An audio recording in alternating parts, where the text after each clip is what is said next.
And then we are live. We are. All right. Hey, everybody. Tom and Tracy here from Feed Your Brand. I am super excited. This is one of my favorite topics to talk about, Tracy. Well, yeah, our backgrounds in like product and branding is a significant part of that. So, like, why wouldn't this be our favorite part of it? Yeah, this is going to be a lot of fun for you and me, selfishly, and I hope all of our Well, let's dive followers in and because I don't listeners. want Yeah, to let's waste the dive in. chit chat. All right. Yeah, I'm ready. Hey, everyone. Welcome to Feed Your Brand. I'm Tom Hazard, along with my co-host and partner Tracy. And you know what?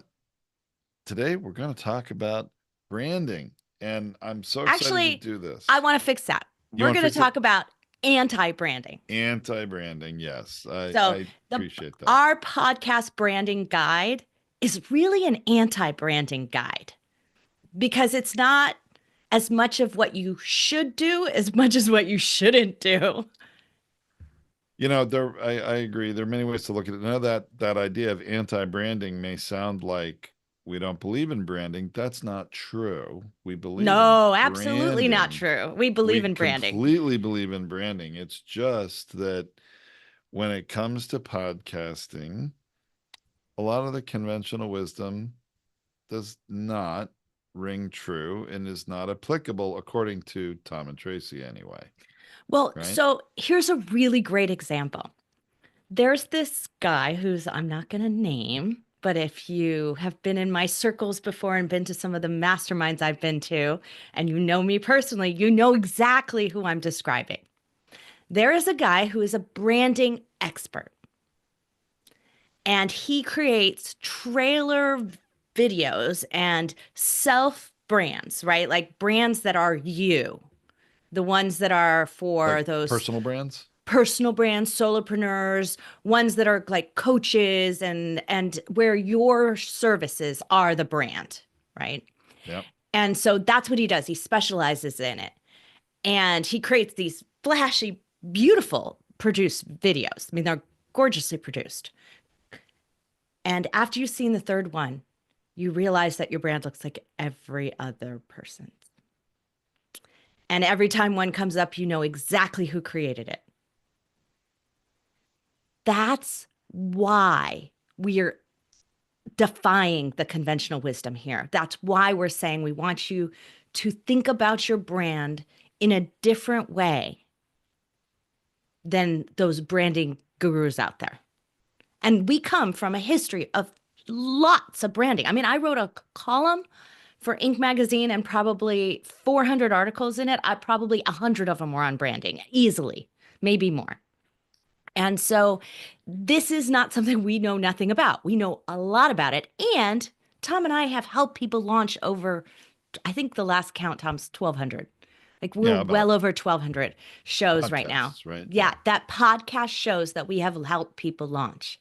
And so we have seen it where they refuse to listen to our advice and the show fails. I can tell sometimes when I do a binge factor, for the most part, before I even listen to an episode, I can tell whether or not someone's going to fail, whether or not they'll pod fade before they get to 100 episodes. Keep that in mind. If you pod fade over 100, I don't fault you for that. Your business changed, you I got a think little bored. I that I think that's agree. I fair. think I if think you've if you can't achieved, make it 2 years, you didn't really give it a full effort. I agree. But podcasts that reach 100 episodes have reached a certain level of success that people Yeah. pivot their goals. They lots of things that happen that they may not continue to get to three, four, 500 plus episodes like we have in some of our shows. And other Right. podcasters do too. And that's okay. That doesn't mean the podcast wasn't a success. It may very well have been. Right. And so when I look at their cover art, when I look at the name of their show, when I look at that, what is just the first point of contact, the first touch point with your listeners or potential subscribers before they hit the subscribe button, right? Once they're subscribers, it's a totally different ballgame, right? This is I don't know you, and I'm trying to decide if I am going to subscribe. These are the branding elements: your title, your name, your show image, your cover art, we call it here, your icon, whatever. Lots of people Your use album different names. cover, you could think Yeah, of it that whatever way. it is. Yeah. We call it cover art. That's what it podcast cover art. That's its like industry term here. And of the first couple of sentences of your description. I the bots care about more than that, but the humans, I'm talking about the human view, the human review of your show before they decide to hit subscribe. That's the brand. That's all. You don't get to control where they see that, how they see it. Those are the only things you have control over. So you have to take them really seriously. You have to make them maximize their value, maximize what you get out of them. So keep them from being repetitive and redundant. And so we're going to talk a little bit about that too, because that's a part of our guide, right? And this model has to be aware of our true rule for branding. Our absolute rule in branding is that branding is not what you say, who you say you are. Branding is not who you say you are. It is how you are perceived. So I've heard the phrase, and it's a quote, and I think it's been, attributed to Jeff Bezos. I don't know that I believe that, but it's been attributed to him, is that he says that branding is not who you say you are, it's what others say about you. Same kind of thing, but this is an internal. Like I see it and I think, that's not for me. I've X'd you off my list, right? That's the perception that I'm talking about. It doesn't matter what you say about you. If it's not matched to what I'm looking for, it's not going to happen in the podcasting world because it's not push media. It's pull. I have to choose to subscribe. That is the thing that I think is one of the most, you know, well, one of the biggest rookie errors in podcasting, really, new podcasters, especially when they think differently about that. They don't realize you're asking people to spend their time with you, to opt into you It's more and your valuable show. than your money. Absolutely. I'm absolutely know that for sure because I will give money before I give time any day of the week. So your most valuable listeners believe that. And so you're asking them to trade their time to listen to you, and you have a split second to get their attention. I'm gonna We used to sell products, right? At yes, mass that's where I market was retail. going. Yeah, you're Yeah, gonna yeah. go there. I'm gonna set it up and you're gonna talk about it. Okay. Okay. So Tom and I used to design products that you buy every single day. In fact, some of our products are still on the shelf. So you can walk down the Target, Walmart, places like that, Costco, and see our stuff. And that in and of itself, that brand has to resonate. We only were in charge of the product, not always the brand. So the product and the brand have to resonate and come through that shelf. What happens, Tom, when someone's walking down that aisle? You have to realize what happens at retail. And really, Tracy, it is a great parallel to what happens when people are browsing and searching for what to Scrolling. listen to, scrolling to what to listen to, okay? In their podcast app, even on YouTube. But we're more specifically talking about in the podcast apps for your audio. Same thing in retail. You walk down an aisle. How many times in Walmart, walking down an aisle of products, do you see a salesperson there to help make sure you understand the products that are there in front of you and which one you might want to buy? Never. It is We an unassisted sale. Okay. exactly. The product packaging has to be the salesperson and communicate everything about it in a split second. Because as you walk by every product in much shorter time than one entire second. And all that busyness around it, the lighting, the signage, the holiday, The whatever, noise. the noise is all there. So it's not any different than the digital noise that we're all seeing on our feeds right now. But it's faster in the digital, right? Because you're scrolling quickly, right? So you can scroll faster than you can walk. So, and push a cart. So it goes faster than that. And so what Tom and I learned from that was is that if it requires explanation, you're done. Your brand is over. It will never make it. It will require so much dollars to push it to someone to recognize. Now, if you have a big network, you can do that. And it also would require that another option without having a network advertising you, right? In the old school shopping world, we called it a circular, right?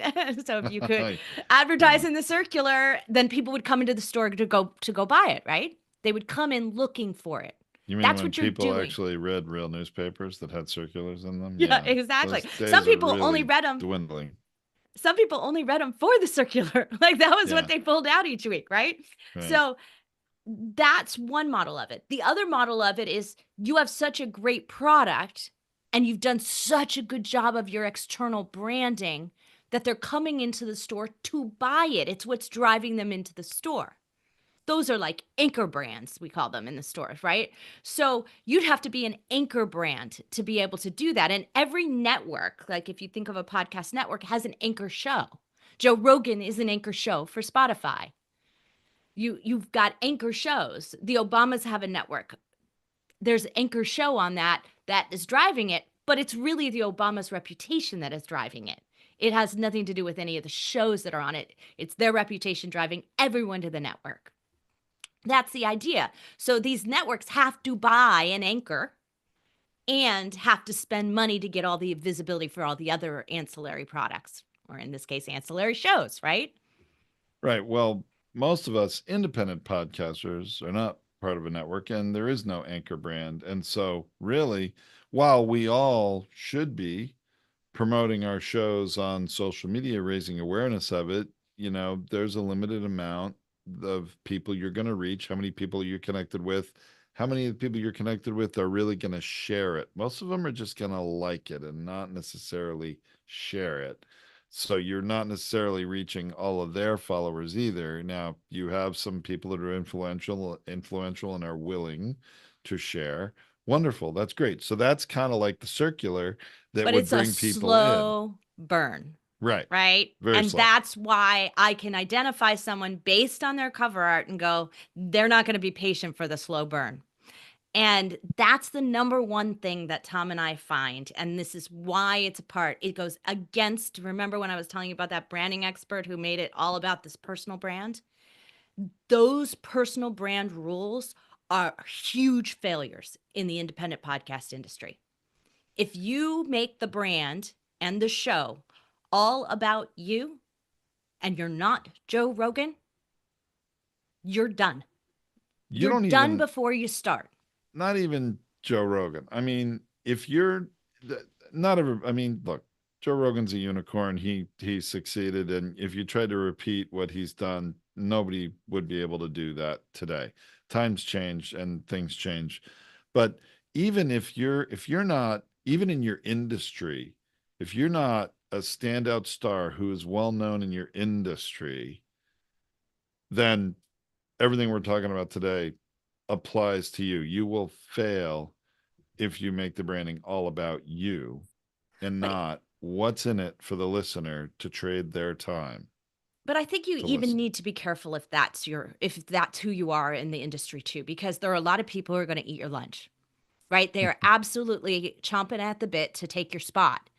And there's a perception when you put the brand all about you that it doesn't have anything beyond that.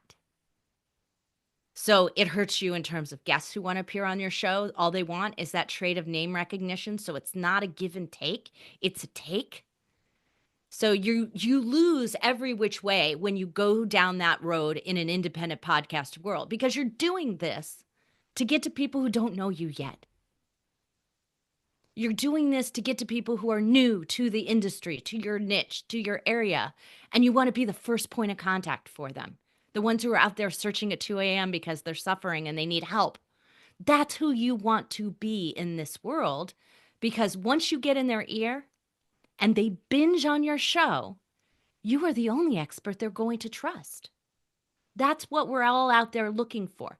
But if my first perception as I go into the app and start searching is that it's the Tracy show and the Tom show, I know you're not there for me.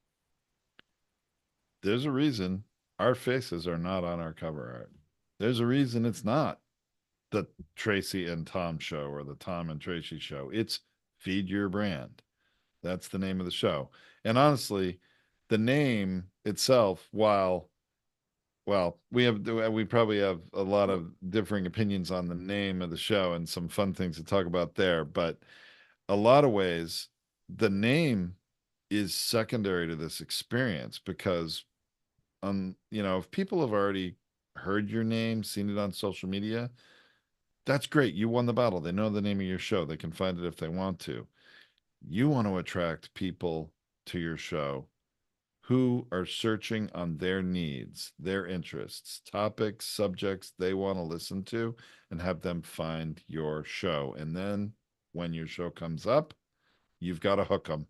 And you have a split second to do it because there's 20 other cover arts that come up in that search right there at the top competing with yours. So And why show are they going to names, right? select yours? Show names and cover arts, but human brain responds to visuals, images, and graphics faster than they read words and interpret them. So this is why cover art is so important.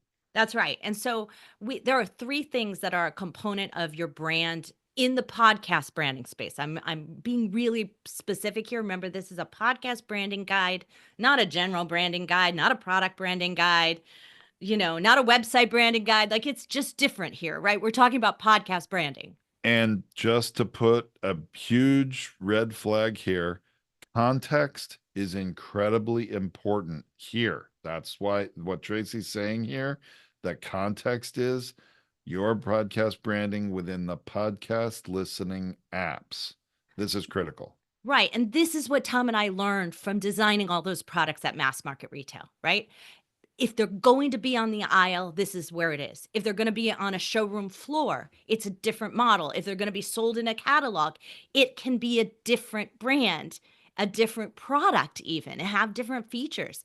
If it's you send out an email, you do what we, in the old school, we do like the whole commercial, right? Like that would be a totally different brand, right? You can sell something completely different based on its context, and the branding matters. So in this particular case, there are three components that we look at: message, reputation, and style design. It is the same aspects in every set of branding that we do, that's what we're doing. I just reverse the order. Usually you do style design, reputation, message. That's how it goes, or product features, if you want to think of it like that way, if it was a product, right?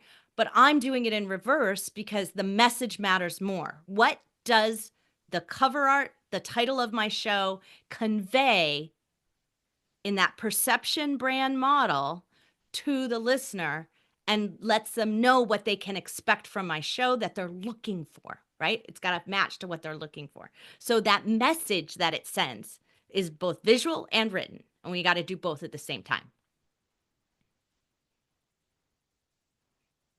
You got something to add, Tom? You look like you were going to add something. Okay. No, sorry. Okay. Continue. Editors cut that and we'll continue on. So, again, the only thing you can control are the three main things that are right there: the cover art, your name, how your author name appears, the title of your show. That's the first things. The description comes next, and the description has to also is extremely important because you won't even show up in search if you didn't get the description right. So Tom and I actually like to tackle that first. And that's a lot of how we decide. If you're looking at an AI driven world today and you're going to create your cover art with AI, or you're going to use Fiverr, or you're going to use someone who is not super sophisticated branding expert, because you can't afford it, frankly. And honestly, I've seen people pay too much money for brands that just don't work anyway, right? They overthink Yeah, them, which is one of my that graphic designer or source that you hire doesn't understand the full context of artwork within the podcast apps and leads you astray, and again applies branding principles that are really intended for a different context to podcasting. That's where a lot of people go wrong. But you're right, Tracy. The description of the podcast is super critical. And we've talked about that in different episodes. It's not a brand issue with this the same way. It's just an algorithmic discoverability issue. And you need to get that right so you come up in more searches. But it's when you come up in the search, then Those the three things are the brand only is thing there. super critical. And those three things are the only thing that matter. Yep. So when you look at those three things in the visuals, we're going to talk about that last because I want to talk about some of the message perception. The reason I put that first is because that was what we want to get across, right? We're trying to get across it. Now, we may fail at getting it across, right? Like it's not what we perceived, what we thought we were putting out there is not how it's perceived, right? So that can happen, but we want to bring it out there as best we can. So the name is the main thing that we have to get right. The name of the show, because it shows up usually on the cover art. It shows up right below it, very bold. And so we'd have to get that name right. So a lot of times I like to take the description and drop it into the AI image creator and see what it sees. Because AI is generic general thought. So if I want to see what I'm saying looks like, I get a sense of what it thinks we should do. Now, I'm never going to use that. Never going to use that from the first off, but it gives me a sense of how like mixed up, messed up my messaging might be, right? Because it gets confused by it a lot, right? Tom's laughing. I'm laughing because I'm seeing the Princess Bride in my mind, and Inigo Montoya is saying, I don't think it means what you think it means. That's right. And Right? this is the part, right? And the other problem that we do when we screen the name of our show and the visuals is we like it. We fall in love with it. But it's not what our target audiences needs and resonates with. Tracy, this is really hard for a lot of people to do. It's so To hard. This get is past their own, outside the perspective outside of themselves. You're right. They get this idea for a name, they fall in love with it, it's their baby. And you and I often, and I probably more than you, because I do these Power Podcast appraisals every day. Just did one this morning where I was talking to someone about their cover art, and actually, this person was very coachable, and I showed them how their cover art really needs to be redone and be something very different from what it is, and they took that very well. But most of the time, it's like I'm telling people that their baby is ugly, and that's a pretty tough place to be. Who is it? Bernie Dorman always used to say people are in love with their dolphin, right? And I know that's not going to mean a lot to people who don't know him, but it really is just about people getting attached to something and being unwilling to be truly open to consider something else that might work a lot better for what you're trying to accomplish. so remember how I told you all that Tom and I had launched over 1,200 shows for clients and with clients. And what we really learned there is that when they let go of the preciousness of the name and the cover art itself, embrace the opportunity for change, their shows take off. When they're open to this idea that maybe it's not resonating with my audience the way I thought it was. So, Tom and I like to practice something we call hypothesis branding. And any branding expert will tell you that's not the way to go. You have to make your choices, your decision, because you're locking in your brand. But podcast branding is flexible. It's a feed. I can change it tomorrow and it changes everywhere. That's the fabulous part about podcasting.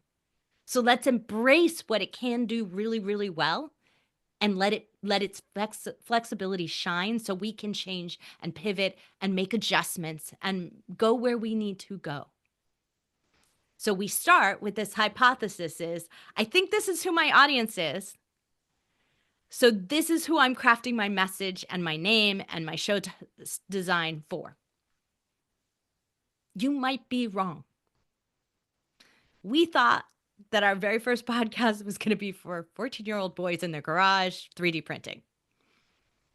We were speaking to seniors, and I don't mean seniors in high school, I mean retirees. We were speaking to women engineers in the Midwest and, school teachers teaching, middle STEM school. across the Yeah, country. STEM. It was amazing. And luckily, our brand did resonate with them. We made some design adjustments over the years and we've refreshed it because it got old to us, even if it wasn't old to others, or it got old stylized in context, right? Imagine if Target left the style of their logo in their store and their shelves, it starts to age after a decade, right? So ours would age too. So we would refresh it. But that's the flexibility of the brand, was to say, this is our hypothesis. We think this is who it is. And if we're wrong, that's okay. We're going to change the name. We're going to pivot. We're not going to invest anything but the podcast information and a little bit of graphic work into it. We're not going to overthink this brand. That's the number one rule I want you to embrace. Do not overthink your brand. That means abandon all this branding advice. Stop getting too much information. Stop asking too many people what they think about your brand. Ask the target audience, someone who doesn't know you, but who is the right type of person. Because look, Tom and I are real techies. If our brand wasn't feed your brand, if our brand was about like, set up your podcast feed, and like, there's a play on words here for somebody who knows what a feed is, right? But That's more just, I think it was more for you and me. It was it was sort of, quirky for the industry because we yeah, also have a lot of industry pros who listen to our show, right? true. So it's really for them. So we had to have a dual layer to our show. But the reality is everything we were doing was out there for someone who didn't understand all the technical things that were going to be required of them podcasting. Because if we did have a show that was about that, the only type of people we would attract would be people who already could do this on their own, didn't need us. That's so often what I see in independent brands out there, is that they go for who they are because they go for this personal branding of who they are, not what they represent to the person they help. So if we stop overthinking it and the only people we ask are the people who we want it to resonate with, to make sure that it's resonating with them, and then maybe throw it into AI just to see if it's getting confused or if it got clearly our message, if it clearly understood our message, then we're good, right? Like that's all we need to do. Think about, I know there's some people even in the podcast industry who talk about starting ugly. Some of us aren't comfortable with ugly. I put my lipstick on before we do our show. I'm not comfortable leaving the house without that. That's okay if that's who you are. But what starting ugly really means is be raw and unfiltered and then refine. That's what that means. It doesn't mean be gross. Like, right? It doesn't mean that you don't have to put any effort into it. It just means you don't have to be perfect. Authentic versus perfection. Authentic will win every time. And Perfection is hard to sustain. we see way too many people who try to make it perfect, and they have this aspiration to launch a podcast, and because they feel it's not perfect, they stay in this place of permanent potential, and 2 years later they still don't have a show launched. I guarantee you, you will be a lot better off. You will make more progress in your life and in your business goals to actually begin and start podcasting now, with maybe a podcast brand you're uncertain of or other things that you feel may not be perfect. First thing I tell a new podcaster is, I want to get you recording as soon as possible. I want to prepare you to do that as great as you can, as best you can. And then let's get this podcast brand done to the best level that we can now. Because, like Tracy says, we can pivot, we can update, we can adjust at any time on the fly. Not that hard. Absolutely. And so don't stay in this place of permanent potential, because you're just not gonna get anywhere closer to achieving your goals. The other thing is that when I say this don't overthink thing, what I mean is that like don't get too cute about stuff. Don't get too like focused on making this as quirky and as special as you can. Like, look, what is that woman on the NBC News that has that stupid podcast name called The Drink? I forgot her name. Oh, yeah. She used to host the Sunday night Anyway, version of the it'll show. She come to doesn't anymore. anyway, her show is called The Drink. And Terrible, terrible podcast name, in my opinion, for what she's doing. right, if you have to explain what the show is about because the name is so awful and opposite and doesn't make sense and doesn't resonate, then you've done something wrong. That was going to bother me. It's Kate Snow, Kate Tracy, who Snow. does And I that. like Kate. I think she's great. She has a great voice. So, but to name the show that is terrible. It brings up all sorts of imagery, connotations, makes all sorts of impressions that are not at all in alignment with what she is sharing with her audience through that show, in my humble opinion. Maybe not so humble, in my opinion. Yeah, absolutely. Anyway, so when I say this, is it just needs to be more straightforward. It needs to just be simpler, more easy to explain. It should be easy to be spread word of mouth. If I have to say like, oh, the show's really about this. Look, I love Dax Shepard, the armchair expert. That says everything right there as to what you're going to get from the show. It gives you kind of his personality in it. Like it gives you so much about what it is. It's like the guy kicking back in his lazy boy going, "Yeah, I'm an expert in everything. I'm going to give you my opinion on it all." And he does. And it's It's kind of a beautiful. bit self-deprecating at the same time, right? I mean, it's there's wonderful things about it, but it the best thing it does is you may not, you may think you know what an armchair expert is. You may, it may communicate all sorts of things to you, but what it really does is it piques curiosity. It builds anticipation. I'm not sure what he's going to talk about, but I got to click to give that a try. And to me, that is an incredibly successful podcast brand that does that. Yeah, absolutely. And there's some really great ones out there. So, like that's just the idea that we need to get across. Is like if your name really explains what they're getting and it actually delivers on that, right? Then you're perfect. Because then it's going to be so easy from a word of mouth for me to rave about your show like I just did, right? I could easily describe it. It wasn't difficult. I can't even really tell you what Kate Snow's show is really about, except she interviews people and they have a drink together. It tells me nothing, right? And Right. that's problematic because I'm not going to share that because I sound dumb when I share it.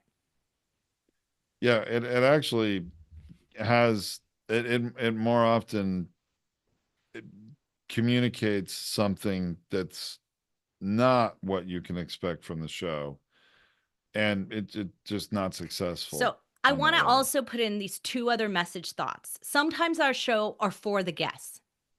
We have shows where the whole point is to have really great guests because the guest association, the guest sharing it. We want premium guests. We want to attract celebrity guests. We have to be careful of the name of our show that it doesn't turn them off, that it's not worth them sharing. So like if I don't want to be associated with that show name, it's done. So it has to be of value to that type of level of pro person, right? Like I'm not going to go on a starter podcast show except to talk to that audience. It does nothing for my brand. So you're not going to get me on that show unless you have an audience. And I know you won't. And so, like, it makes it harder. So, you have to have something that's of value. It means that when I go and press and use the press side of it, the association for me is valuable because of the name of the show. Because I know you don't have an audience yet. You're new, right? Like, it's just most of us know that. So, you can create that perception of something I want to be a part of and I want to be one of the first people into when you have a good show name. So that's something you could do. The second is if your show is a funnel, then you darn well better resonate with the target audience. Because if it is not the perception of what I want to be associated with, then there is no way I'm coming through your funnel. And you're going to get all the wrong people. So we have to be really careful with that as well. So the next big branding rule I have is called defy expectations. Like, it's just simply your brand should do more and defy what people think they're going to get. So what does So, that really mean? Does that mean deliver more, serve more? What are you saying there? yeah, I think it means, to me, it means three things: over deliver, absolutely over deliver. And then it means be a standout in the genre. That's what we did in 3D printing when we had our WTFFF. Everyone else was talking about news and like wanted to be the cutting edge tech jargon. And we said, no, we're going to be for the person who doesn't want to admit they have a lot of questions, right? Like, they're just dabbling it and they have lots of questions. And we're going to be the safe space to ask those questions. And we're going to ask them for them and look dumb. And that's okay. We're going to make the failure. We're going to do all of that. That's the message that we sent by calling it, what the fuse filament fabrication, what the FFF, like, it allowed us to have that attitude about it. So our name really resonated with people, and they were like, that's how I feel about I want to kick my 3D printer one day and I want to hug it the next, right? Like, that's the kind of people we had listening to our show. It worked out. We had 100,000 listeners a month. So it definitely resonated. That's where we set ourselves apart in the genre, because we provided that space that was missing, that opportunity gap. And make sure that the name, everything about the brand, fits that gap, fills that gap. Don't try to be like everybody else out there. Also, don't be the opposite if you can't live up to it. If that's not authentically you, if that's not what you're going to deliver, then don't do it. That's where I call pattern interrupt. Now, a lot more pattern interrupt works. You can do it visually. So you don't have to do it with, being contrary to the marketplace. But if it fits, do it. So one of the shows that I thought was really best was called Hack the Entrepreneur. I don't even know if it's still live or if he's still recording it. John Nestor. And he only would let you go on his show and talk about your biggest failure. I didn't love the name of the show, but because I thought it didn't do that. But he would go on and he would talk the opposite. Everybody else at that time talked about leadership. Everybody else was an entrepreneur on fire. Like, how'd you succeed? Like, where was the big win? And he was talking about the big fail. And it was really great as a guest on that show to talk about something different. And so that, I really wished he had a better name for the show, because I felt like Hack the Entrepreneur. I didn't feel like promoting that. It just wasn't great enough. But the show had a pretty decent reputation at the time, and so I did share it. But it's the one thing I think was missing from his brand. Like, it just didn't resonate with how great the show was and how great the sort of pattern interrupt to all the other podcasts out at the time was. So those are the main things, that your messaging, your name, and somewhat your visual. It'll go to some of the visual things. And then the last kind of big rule that we have is another sort of, a don't do. Don't do what the expected. Don't over promote. Don't concentrate all on the sales side. Don't, think about it from being the unexpected. How can I be unexpected and yet simple, like straightforward, and keep it simple? So we adopt a under promote model, because every other podcast who's talking to you out there who haven't started your show yet does all pushy sales. And we say, we do help people podcast. But unless you're ready to step up and come to us, you're not ready yet. You're going to start a podcast and fail, as we see it all the time. We have competitors who have 90% failure rates, never make it past 20 episodes. I don't want those clients. Like, Tom and I have made a concerted effort. So we under promote here because We know you're going to get it. 10 episodes into binging from us, you're going to be like, I don't feel like I could do this without Tom and Tracy's support. All I got to do is pay $29 and sign up for their subscription, and I could talk to them live each week. I'll start there. That's how we do it because that's unexpected. The expected thing in the podcast industry is to push everything into you. And we're like, that doesn't match the media. So we do the opposite. You can too. Think about what that unexpected thing is. Not again to be contrary, but to be true to who you are and what you provide and how you want to be perceived in the world. Tom and I do not want to be pushy sales. This is never who we want to be. It's not what you're going to get from us.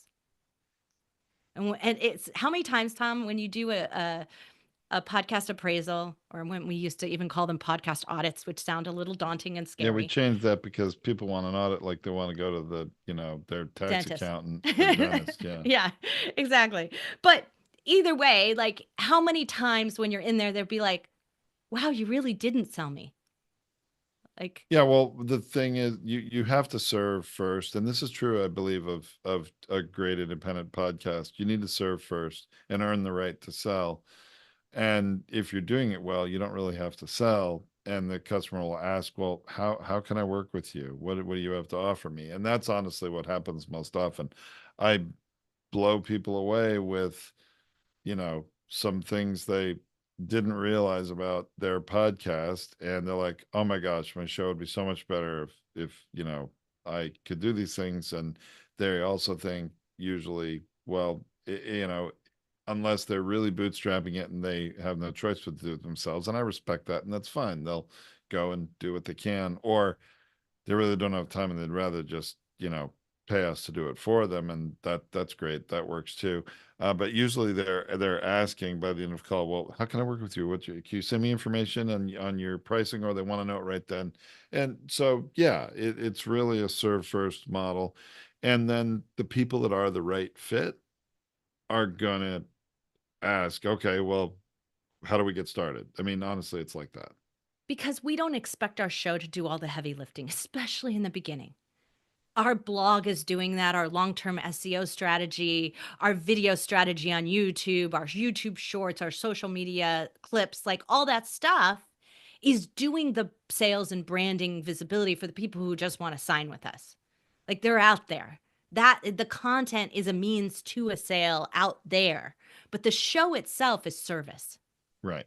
And the brand that you put out there has to make that clear because otherwise I think I'm coming in and every show is a webinar. And that would be terrible, right? And there's no mentorship. There's just a like, I'm giving you this, but you can't do it because you didn't buy my product. I want you to be able to do this. Do you remember early on when I said to everybody out there, go ahead, hire a designer on Fiverr? You don't have to hire our designers you don't have to pay us to set up your show. You can go to Fiverr and do your cover art. Do they have experience doing 1,200 podcast show cover arts? No. You're going to get more with us, but that doesn't mean you can't pay $5 for that. If that's what your budget is and that's what you need, I'm going to give you what you need, which is I'm going to give it to them right now. So should we dive into the visual part of branding? Oh yeah, let's do it. Let's do it. Okay. So we talked about the name not being you, being a little quirky and offbeat. Well, our cover art needs to maybe express that a little bit, and we need it to be stand out amongst the others. So the best way to do this is simply go type your major keywords you want to show up for, your major message that you want to show up for, and go find your competitors and take a screenshot of it. Like it's that simple. And then stick yours in the middle of that and say, how does it look? Like that's how you're going to judge your cover art. How does it look next to everybody else? How does it look on the shelf? This is our model for it. That's how we used to actually map our products and lay them out on the shelf in digital format way, way, way beyond before we ever made the product, before we even made a prototype. Yeah, you got to make sure you stand out in every way. Now, we can't teach you about graphic design and art right here in this episode, but you know, in imagery, graphics, colors that you see, if every other show has a red and white logo, you want to stand out, don't have a red and white logo, right? I mean, and I know you may have branding colors that are important to you and, for your business or your personal brand. Obviously, you have to make some choices and some decisions here, but your podcast does not have to necessarily be identical to everything in your brand guidelines if you have them.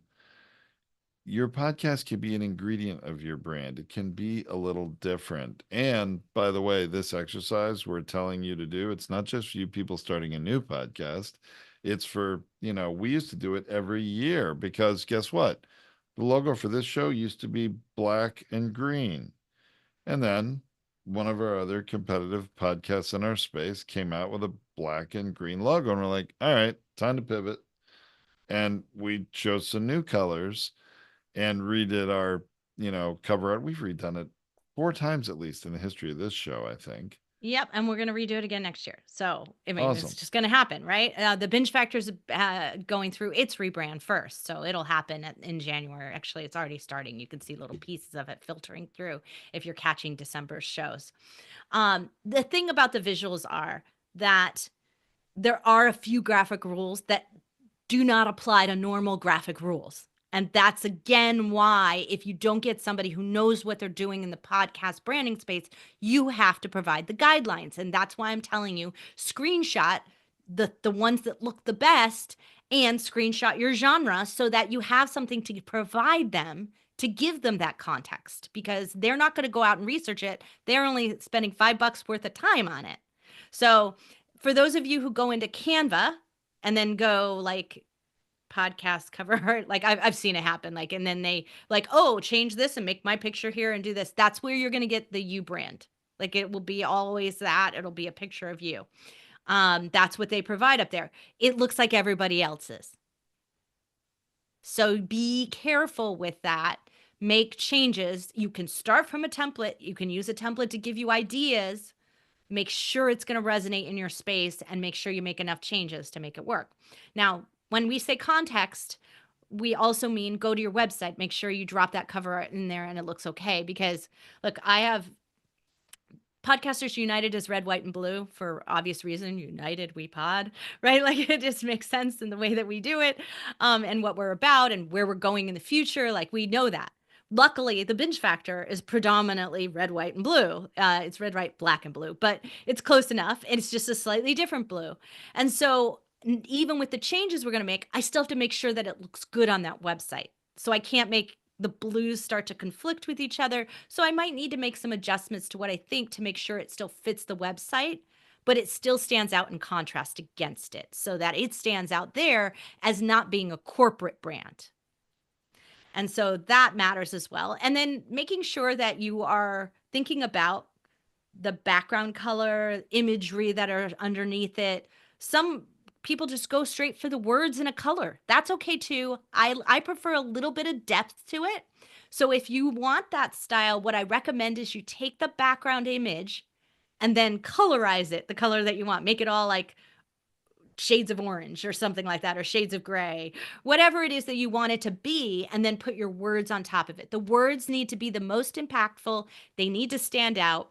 They need to be look good and readable at a half an inch. Yeah, I tend to like cover arts that have a little more graphic design behind the words and or an image that is in alignment with what the show is about. But yes, I agree with your suggestions there, Tracy.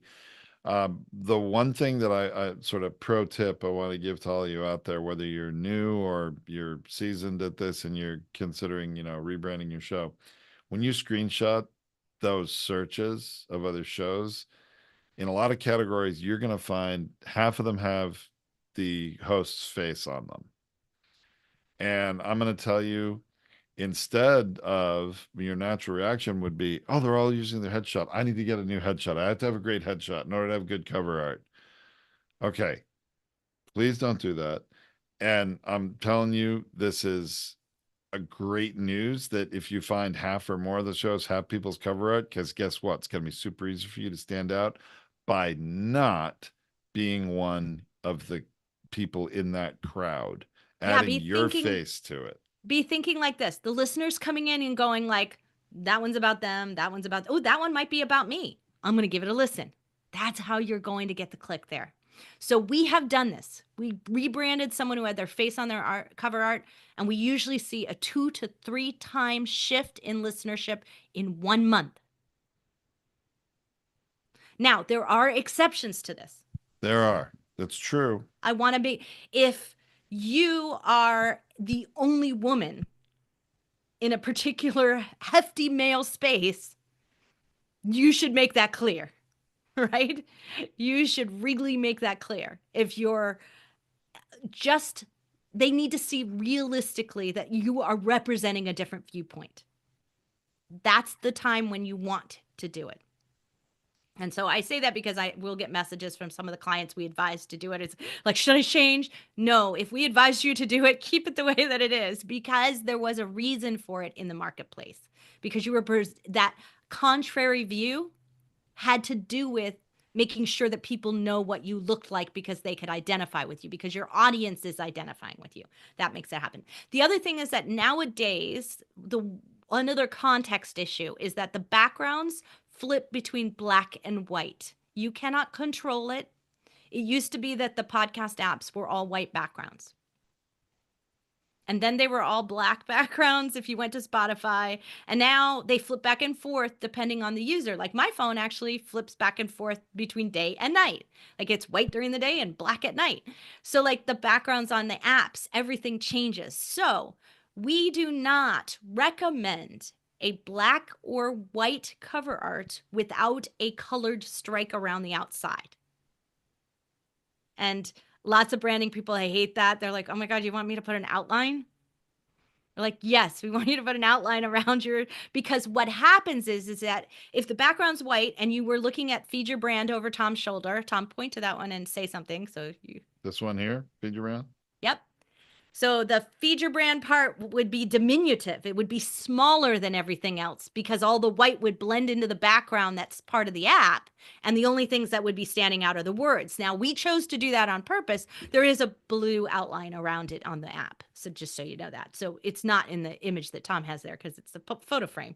But but in the But actual that's the square, essence of it, the middle that's of it. the essence of it, the That's middle of it. the logos and the stuff in So it. Yeah. so if your background's black and it's black background of the rest of the app, your icon is smaller than everyone else's. It's an optical illusion a bit, but it makes it look smaller than the others, and that hurts you, I believe. Yeah, so I rarely, there's specific reasons why we went with a white background and what we're doing here, and next year we're going to change it up. We were doing some tests when we were doing this. But for the most part, most of you need to have a color contrast to white and black. I just recommend staying away from it unless it's essential to the message you're trying to send. Such as you want to send your cover art as like an image in black and white, like a black and white photograph, then it shouldn't be so black that it blends into the background or so white that it blends in the background. So it's good. The other thing is remember that readability. Do not put the word podcast. Do not put a podcast icon. I rarely. Oh my gosh. Please don't put a microphone on your cover art. Yeah, don't. Please, Yeah, don't. please. Holy mackerel. Another major rookie error. And what's shocking to me is so many podcast producers that are professionals that have launched a whole lot of other shows. They will tell you, put a microphone on it and put your cover on it. And those are the two biggest mistakes, quite honestly, especially the microphone. Remember what we said early on? I know this is a longer episode than usual. Obviously, we're really passionate about this stuff. And so I hope you're getting something good out of this, but context is important. Obviously, this is one of my pet peeves because I jumped right in here and I'm really being forceful about this. But people are viewing this in a podcast app. They know it's a podcast. You don't need to put a damn microphone on it for people to get that it's a podcast. Okay, sorry, rant over. So don't leave room for it either. Like that's what I want. It's like don't like I've seen people who do it a second version that they use out on social media, which is totally fine because on social media I don't know it's a podcast. But you could change because on social media your image is bigger, it fills the space, it fills the feed bigger. So you have more room, so you can shrink down your title a little bit, put the word podcast under it, And put a podcast icon in the corner. uh, Like, but do not leave space. Fill the space as much as you can with your title and your information. Now, you may not even want to on the podcast app. We're shifting to that in this next year. And our advice to most clients will be the same, but you do not have to change it if you've already got it out there. No one's making you. I'm taking our names off of our podcast cover art. I'm put because it is right below it in all the search engines and visuals. So our name is already there. But if I'm sharing it out on social, I want my name on it. Right. So, like, context two again, different. you're sharing something out in social and you want to have the word podcast on it because on Twitter, on LinkedIn, on Facebook or Instagram, they won't necessarily know it's a podcast necessarily unless you put the word podcast there. But in the podcast apps, you do not need the word podcast there. It's completely redundant, gets in the way, makes all the words end up being smaller. There's also a good tip, Tracy, about taking multiple words and having them in one line, right? Somebody's brand guide is going to say, hey, the words of this are always together. You never stack one on top of the other. You know what? I want you to consider breaking that brand guide rule right now because when you make it this really, this is the one this morning, Tracy, that I just had an appraisal with, had a very long name, all in one line, and it was so small in the large in the large square of cover art, you couldn't read the words when it's on a Yeah. phone. So transformation, entrepreneur, like all of those are Well, too but long. you can if If you have two, three words, you need to think of stacking them in two lines and making them larger so people can actually read the word. Yeah. So like we have some we say 3 to 5 words is the perfect name for perfect length for a title. If you've got 5, 2 of them better be small like of the. Like like um my favorite, really know your customer. The really is tiny, but know your customer. Like it's awesome. One of my favorite shows with Betsy Westhafer and Tony Bodo. I love the show, and we added the really, and it's just tiny up in the corner. It just adds like a little caveat. That's totally fine, but it shows up really well when you see the title underneath it that's written by the app itself. So on the cover art, we sometimes downplay some of the words that aren't important because we want the visual to stand out, right? The impact words. That one's very effective in putting some emphasis on what's different about that show and the good reason why you might want to listen. It's kind of unexpected. It's like, oh, really know your customer. All right. And so it causes people to click and try it. So that one is successful too. I agree. Yeah. So those are our basic rules. Like we've really gone a like full hour today, which is just shocking for us. But the branding is such a big subject, and we really are tackling this. We try to tackle this subject in a broad way once a year because some of the rules change. And like I was just saying, because of redundancy rules, like where I don't want to have things again and again and again, I'm really careful about what we put into what we cram into the cover art space. We do not need to have anything more than the title on it. We can leave our name off and put that in the author field. We can have a longer title in the actual title field, so it can say we had this WTFFF wasn't didn't explain anything, and so it was WTFFF 3D printing tips. So like it had dash 3D printing tips. That was the real title of the show by the search engine app. So if anybody typed in the word 3D printing, we showed up. Like it was, so we put our keyword in there instead. Now you don't want to keyword cram, you don't want to do any of that, but if it's natural to explain what the short title is, then go right ahead and do it. And so by Remember, doing all those things, we're not being redundant by not adding the word podcast, by not adding microphones. We're being aware of the context, and we're being aware with who we want to resonate with.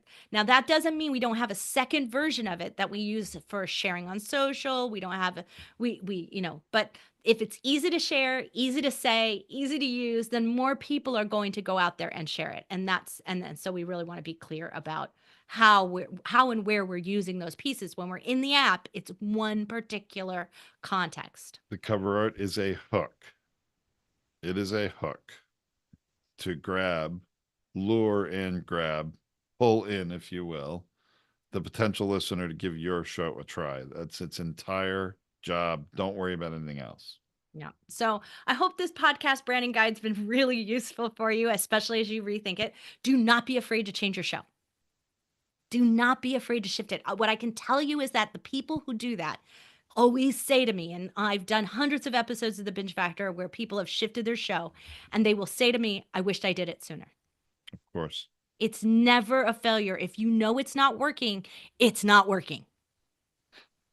Right? Like you may not, if you're already aware that something's not right about it, like if you feel weird every time you say it, you don't even want to share it, or guests go like, well, what is that show about? Like, you know, when it's not working, you do know deep down. And if that's you, reflect a little here and say, you know what? There is no harm in my making changes. If you're going to fail, fail fast and pivot. If you're going to pivot, pivot fast, move on. Don't get stuck on it. Don't keep hoping it's going to get better. Hope is not a plan, it is not a strategy. You've got to take action. And yeah, I guess that's the best thing I can say about this. Well, let's end this very long episode right now. And thank you, everyone, for listening. I am excited to see what you do out there. I really hope that more and more people embrace podcasting for what it can do, which is present your message to the world in a way that helps someone help themselves and want them to come back, listen to everything you have, and buy everything you have to sell. We'll drop the mic there. We'll go to the outro from there. All right. Well, All thanks right. everyone on the live stream. For those of you who are waiting in our Zoom, we'll stick around a little longer and answer some questions. So thanks everyone. I do not know how